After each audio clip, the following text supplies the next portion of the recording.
Ahora, por último, lo que vamos a ver es cómo resuelve Disney el problema de encontrar esta representación de baja dimensión, estas n por d coordenadas que resuelven el problema.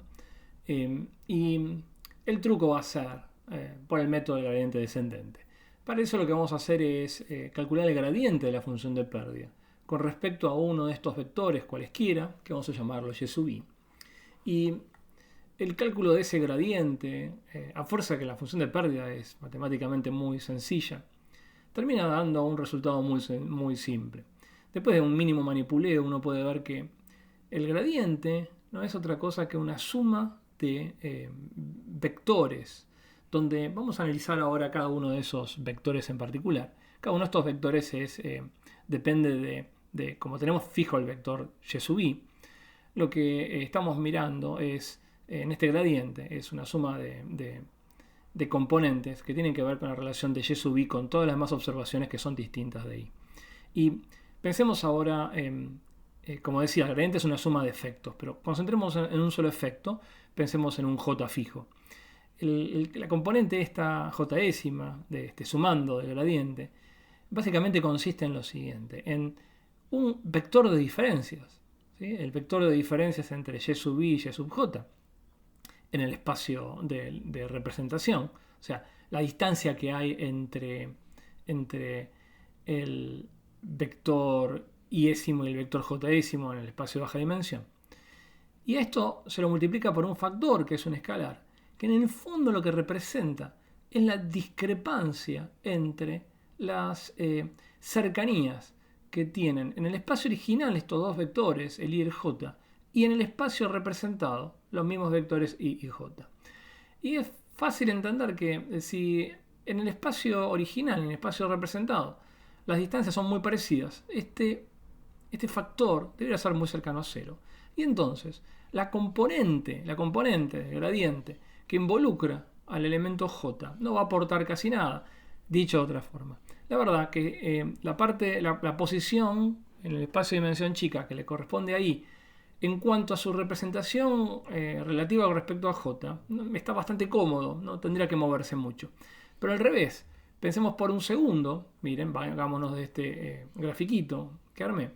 Pensemos que lo que ocurre es lo siguiente, que los puntos i y j en el espacio original están mucho más cerca que lo que están en el espacio representado. ¿Vale? Entonces, la idea es que estos dos puntitos en el espacio original están cerca, pero en el espacio representado se encuentran lejos.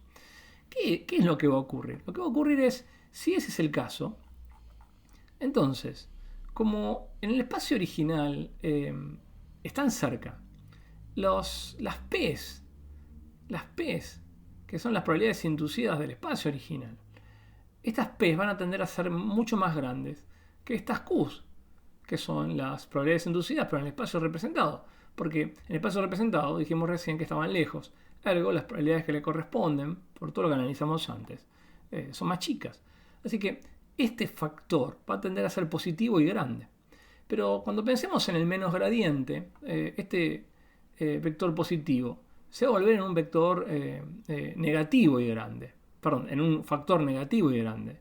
Y este factor negativo y grande va a multiplicar al vector y menos yj.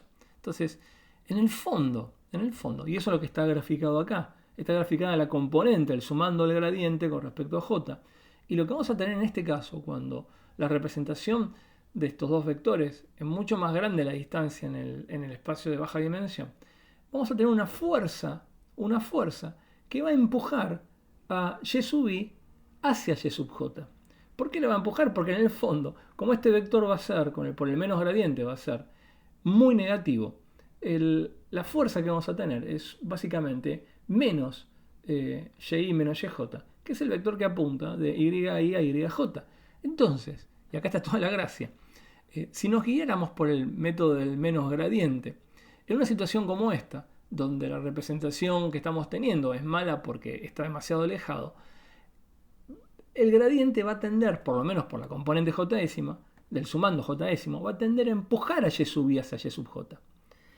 Pero y sub j no es el único elemento al cual tiene que satisfacer esta representación. Porque si miramos de nuevo el gradiente en el fondo es la suma de n-1 fuerzas de este estilo. Y el gradiente, el menos gradiente final va a ser la resultante de esta suma de fuerzas que van a tironear de Y sub I, en algún caso hacia Y sub J, si esa representación quedó demasiado lejos, o va a tironear lejos de un Y sub K, si le pasa algo en el sentido contrario. Y el gradiente, si me muevo un pasito en la dirección del menos gradiente, lo que va a tender a hacer es desplazar un poquito al Y sub I, como para conformar en promedio a todos los puntos en alguna medida. Entonces el método, y esta es la gracia de Disney, como lo resuelve, el método va a ser avanzar por el menos gradiente, moviendo cada una de las observaciones en forma iterativa, hasta encontrar una situación de estabilidad. Y eso es lo que les voy a mostrar ahora en la práctica, con el mismo manipulate que había creado antes. Ahora vamos a dejar fijo el parámetro de perplejidad. Pero a propósito, vamos a empezar con el paso inicial, que en el fondo es agarrar una representación aleatoria. Ese es el primer paso del algoritmo de Disney. Busca una representación de los n observaciones en el espacio de baja dimensión, donde las coordenadas son completamente aleatorias. Y lo que empieza a hacer el método ahora, y lo voy a hacer lentamente, es cada iteración empieza a desplazar los puntos. En la dirección que más le conviene para minimizar la función de pérdida por el método del menos gradiente. Y al principio van a ver que los saltos son gigantes, las observaciones saltan de un lado al otro. ¿Por qué? Porque si de nuevo miren, vamos de nuevo a la expresión del gradiente. Fíjense que como la representación aleatoria inicial seguramente es pésima, todos estos factores son muy grandes, con diferentes signos, positivos o negativos, pero en valor absoluto muy grandes. Ergo van a tender muy fuertemente a mover los puntos de un lado al otro, pero con muchísima fuerza, porque la representación que tenemos es una porquería. Entonces, ¿qué va a pasar? Pero se van a empezar a mover muy fuerte, pero en la dirección correcta. En algún momento vamos a avanzar un poco más fuerte, bueno, quizá avance demasiado. En algún momento van a empezar a tener una situación más razonable y que va a empezar a representar una situación de cierta estabilidad. Ya los saltos son menos fuertes. Vamos a avanzar un poquito más. Fíjense que vamos por iteración casi 180, un poquito más de 180.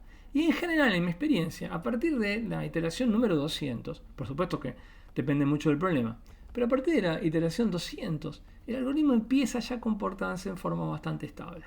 Y si empezamos a mirar, vamos a empezar a ver que ahora los clusters ya se mantienen bastante estables. Y en general se recomienda utilizar una cantidad de iteraciones relativamente cercanas a 500, donde ahí ya la situación, fíjense, es de muchísima estabilidad. ¿Qué es lo que está ocurriendo ahora? ¿Por qué se mueven poco a partir de una cierta cantidad de iteraciones? Lo que está ocurriendo es que en el fondo ya no hay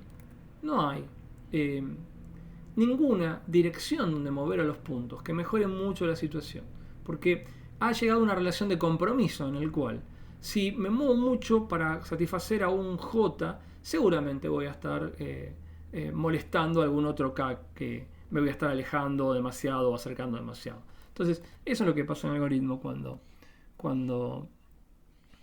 llega a una situación de estabilidad donde ya el gradiente no me mueve demasiado, porque no puedo encontrar, por lo menos con esta métrica, una solución mejor que esta.